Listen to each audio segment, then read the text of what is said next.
Hello Summoners and welcome to our very first ever Teamfight Tactics patch rundown. My name is Christoph and today I'll be going over all the changes that were made in patch 9.16. I'll cover all the details including a champion tier list made by our challenger analysts and partnered pro players.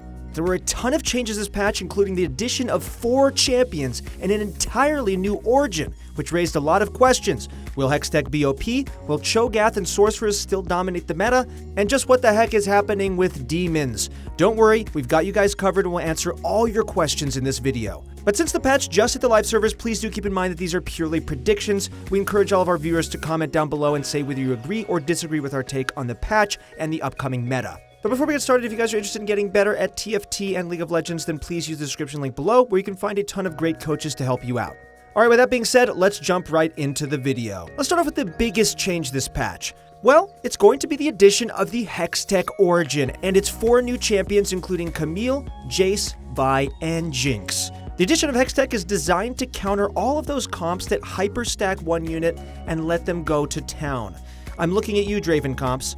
Having the Hextech trait will cause you to throw a bomb at any random enemy unit with an item. The bomb will explode, disabling all items within a 1 or 2 hex radius for 8 seconds. 2 Hextech units gives the bomb a 1 hex radius, while 4 Hextechs gives you the 2 hex radius. Our analysts anticipate that Hextechs will be a strong tech origin, with several players running 2 Hextechs in their comps. However, we do not believe that many players will run all 4 units. Investing that many units into only increasing the radius by 1 hex really doesn't seem worthwhile. However, only time will tell just how strong Hextech is, so we'll get back to you on that next week in our mid-patch update with some fresh statistics. Alright, now let's talk about the 4 new Hextech champions. We'll start off with Camille. Camille is a Hextech Blademaster who only costs a measly 1 gold. With her addition to the game, it's now more possible to hit the 6 or even 9 Blademaster dream. Camille's ability, Hextech Ultimatum, roots a targeted enemy and forces all her nearby teammates to target that unit. This ally taunt is identical to Blitzcrank's and makes her pretty good for focusing down a single unit. On top of that, her ability's root is no joke. If your Camille is able to go off before the enemy frontliner, then you'll definitely be able to take them out before they can cast their ability. Camille is definitely a decent unit to pick up in the early game, but should really only be kept around if you're looking to run Blademaster or Hextech. Our second Hextech unit is going to be Jace, coming in as a 2-cost Hextech / Shapeshifter unit. Jace has pretty decent base damage, and his addition to the Shapeshifter family makes them an even stronger class. Running early Shapeshifters has become more viable since you won't have to rely on Elise and Nicolai. Jace's ability causes him to knock back an enemy at melee range, which stuns them and lets them bring out his ranged Mercurial Cannon. His cannon gives him increased damage and a burst of attack speed, which is great for getting in some quick damage. As a standalone unit, Jace is pretty middle of the pack. He does alright damage and has some beef to him, but he's nothing really to write home about. Where Jace really shines is an early game duo with Camille. If you pick both of these units up early, you'll be able to completely nullify the enemy's items with the 2 Hextech bonus. The third addition to the Hextech family is going to be Vi. Vi is a 3-cost Hextech brawler and definitely one of the better Hextech units. Brawlers were already a strong and prevalent class, and adding 1 more to their family can only make them better. On top of this, her ability is insanely effective. When cast, Vi charges towards the farther enemy unit, knocking them up and damaging them. She'll also knock aside and damage any enemy she passed through on the way to her target. This ability alone makes Vi extremely powerful because she can deal large AoE damage and CC, and can lock down a backline threat. Then, when paired with items like Morello's and Frozen Heart, Vi will be a terror in any team comp. And last but not least, our 4th and final Hextech unit is Jinx. Jinx is a Hextech gunslinger and is the 6th addition to the gunslinger class, making the 6-slinger dream a reality. While we advise against going 6 gunslingers, Jinx is definitely a powerful unit that you should look to play around. She easily joins Draven among the ranks of backline AD carries in TFT. You'll typically want to use Jinx for the 2 Hextech buff and as some added damage, or as a late game replacement for an early gunslinger you have like Graves. Unlike most units, Jinx doesn't rely on mana. Instead, her ability revolves around getting takedowns. On her first takedown, Jinx gets excited, gaining bonus attack speed. If she gets a second takedown, Jinx pulls out her rocket launcher, causing her attacks to deal AoE splash damage. To be clear, getting a takedown means Jinx deals the finishing blow. Because of that, Jinx is a bit of a risky unit. She'll go off if she gets an early takedown, but she could easily miss the last hit and fall a little flat. But overall, Jinx is definitely one of the better Hextech units and is someone you should consider playing around. With Hextechs out of the way, we can get into the rest of the patch, starting with changes to traits. Brawlers were noticeably too strong on the last patch and are going to be nerfed accordingly. They'll have their bonus health drop from 700 to 600 at 4 Brawlers, and from 1200 to 1000 at 6. While this is definitely a nerf, Brawlers will still see a decent amount of play in the meta, especially with the addition of Vi. After all the issues Riot has had balancing demons, they've decided to completely redesign how the demon trait works. Instead of completely deleting an enemy unit's mana, demons now drain mana, allowing them to cast their own spells faster.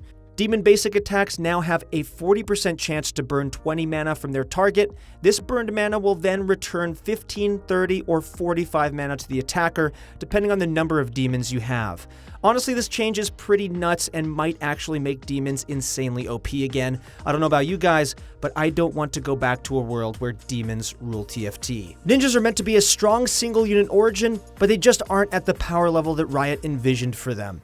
To compensate for that, they're tweaking Ninja's bonus attack damage and ability power, raising the AD from 40 to 50 and the AP from 60 to 70. This will definitely make running a single Ninja in your comp more viable, but will likely just push Kennen back into prominence, since running a single of any other Ninja is just rather lackluster without synergies.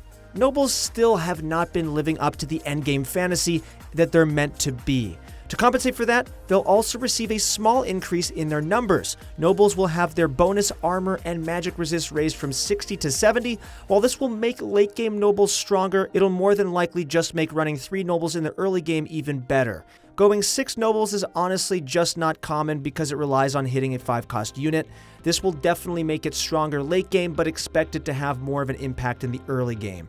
Sorcerers have finally received the nerf they so desperately deserved. Quite literally, everyone was running 3 sorcerers in every comp they could, and it was honestly horrible for the game.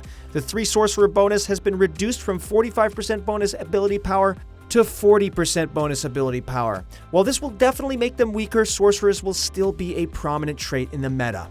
Wild has received even more buffs for what feels like the 10th patch in a row. Riot is really obsessed with Wild and wants to make it a meta trait. They'll have their bonus attack speed increased from 10% per stack to 12% per stack. Even with all the buffs they're receiving, this probably still won't be enough to push them into the front of the meta. However, Riot does seem committed to making Wild good, so be on the lookout. Our analysts anticipate that a 4 or 6 shapeshifter comp with Wild will definitely become meta at some point down the road. Alright, now with traits out of the way, let's move on to what you guys have all been waiting for, the champion tier list, starting off with the 1-cost units. Elise was hit a little too hard with the nerfs on patch 9.15, so Riot is raising her health from 450 to 500, and increasing her Spiderling attack speed from 0.6 to 0.7 to compensate. With the recent changes to demons coupled with these buffs, Elise will actually be a pretty good unit and might see a comeback in the meta. Alright, now on to Kha'Zix. Kha'Zix was just too strong after his buffs, so he's been reeled in a little bit. His non-isolated damage has been dropped from 300 to 250 at level 2, and from 450 to 350 at rank 3. Kha'Zix will still be a solid early game unit and will serve his purpose in Void, so don't expect him to go anywhere soon.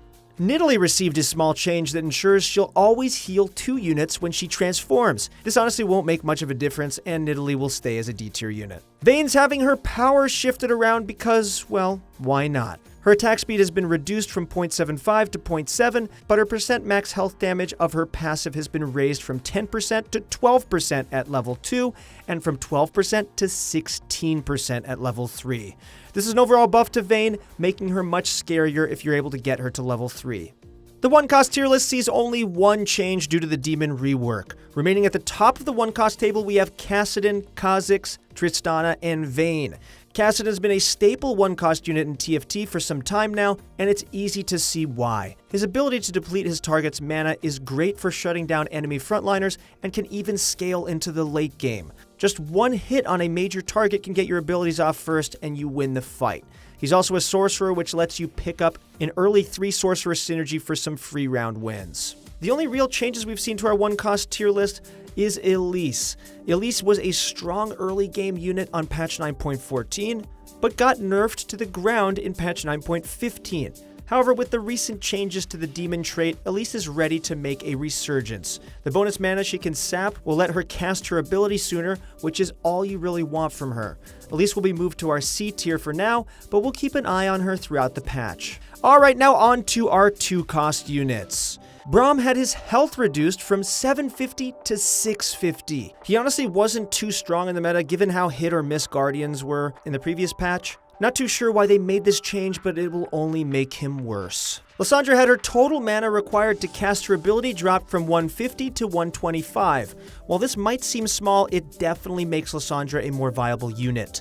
Lulu had the bonus health on her ability dropped from 475 to 400 at level 2 and from 650 to 500. Lulu was becoming pretty annoying when ran with sorcerers and yordles, so I can totally understand this change. Zed received some major buffs that might help bring ninjas and assassins back into the limelight. His health was raised from 500 to 550, his attack speed was raised from 0.65 to 0.7, and his ability even got buffed from 300 to 350 at level 2 and 400 to 500 at level 3. These changes are all around great for Zed and will definitely push him up in the tier list. Our 2-cost tier list sees a couple of changes as well. Rounding out the top of the list, we have Ahri, Blitzcrank, and Varus. Varus has risen in power solely because of the changes to demons. Unlike Elise, Varus can ult multiple times and scales very well with attack speed and mana. Being able to quickly build up mana by sapping it is great for him, and will have him shooting arrow after arrow. Our other notable changes to the 2-cost tier list is Zed. Zed was definitely not having a good time after the fall of Ninja Assassins, but he's received a ton of buffs to push him back to prominence. While it's still unclear if Ninja Assassins will come back into the meta, they're definitely a viable top 4 composition and have only been made stronger this patch. Even if you don't run this comp, Zed will still be a strong early game unit, especially when paired with 2 other assassins. Alright, now moving on to our 3-cost units. Let's start off with Evelynn. Evelynn will now prioritize her current target with her ability. This is a slight buff to Eve, since she'll be more likely to get off and execute, but it's honestly a pretty small change. Katarina had her attack damage bumped by a whole whopping 15 AD, from 50 to 65. With all these changes, you can tell Riot is really pushing these assassins back into the meta. Shyvana had her leap AI improved to better kite away from her targets. This will help keep her a little bit safer, but it's an extremely minor buff. Our 3-cost tier list sees a good amount of movements due to the balance changes this patch. Sitting at the top of the 3 costs, we have Vi, Kennen, and Shyvana. Despite the multiple nerfs to Kennen, he's still kicking it at the top of the list. His AoE ultimate just offers too much CC and damage to be discounted, and despite the nerfs made to him and Morelos, the gradual buffs to Ninja is really keeping him afloat. And finally, we'll get to talk about a Hextech unit. Vi is definitely one of the strongest additions to the game and is something every player should be thinking about. Her ability can deal a ton of damage and will certainly have a major impact if it goes off. She synergizes well with tons of items and can fit into multiple team comps. Just pick her up with one brawler to make her even tankier, or grab another Hextech for the free item disable. Either way, Vi will definitely be a key unit this patch. Alright, now on to the 4 costs. Akali had her attack damage raised from 70 to 80. This will bring her back into prominence and will definitely make Ninja Assassin stronger when coupled with the Zed buffs. But the really big change to the 4-cost units is going to be with Brand. Brand definitely took some hits the past couple patches, but he's really getting brought up in patch 9.16.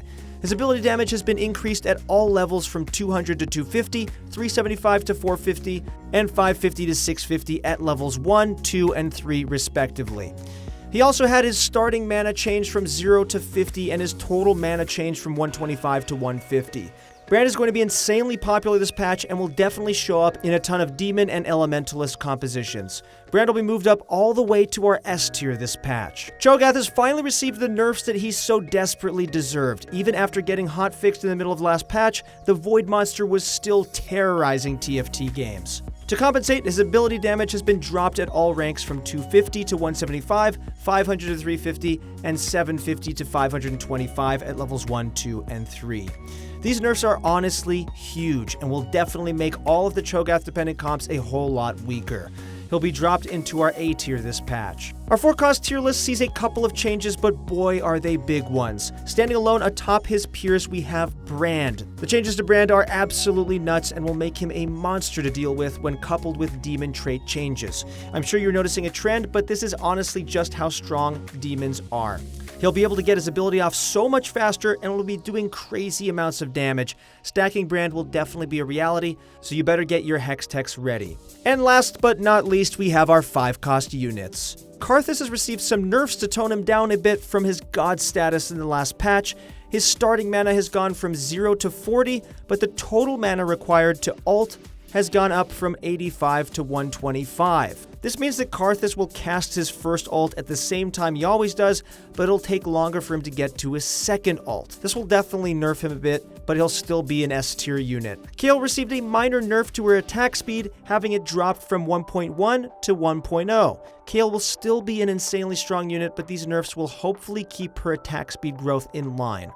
Miss Fortune has been the joke of the 5-cost units for a while now. In an attempt to change this, her health has been increased from 650 to 700, and her total mana has dropped from 100 to 75. This means she'll be casting her ability much sooner and is honestly all you can ask for. However, this will only push MF to our B tier. The problem with MF is that she doesn't fit in many team comps and she can sometimes ult in the worst possible direction. While these nerfs are nice, they don't address her horrible AI. She might climb up our tier list when Riot knows what to do with her, but for now she'll remain in our B tier. Our 5-cost units see 2 changes, with Swain moving to our S tier and Miss Fortune climbing to our B tier. Swain is only moving up because of the changes to demons, which we've already beat to death. As for MF, despite these buffs not fixing her core problems, she'll definitely be notably strong with the changes to her mana. She's still worse than other 5-cost units, but this is a step in the right direction. Last but not least, we have Karthus, who's still standing strong in the S tier. Despite nerfing how quickly he'll get his second ability off, he'll still dominate the competition in TFT. His damage numbers are insane, and a level 2 Karthus doesn't even need to ult 2 times to win the fight. Alright, let's take a look at the full list. The most notable change here is that demons are on the rise. Across the board from Swain to Elise, every demon in TFT is climbing the tier list. We'll have to see just how the patch plays out, but for now, demons are looking to be the front runner for the next week or two. The other big thing to keep an eye on is the rise of ninjas. Zed and Akali both received buffs to push them up the list, and the ninja class even got a nice little push as well. If these units keep getting powered up, they'll definitely see the ninja assassins come back into the meta.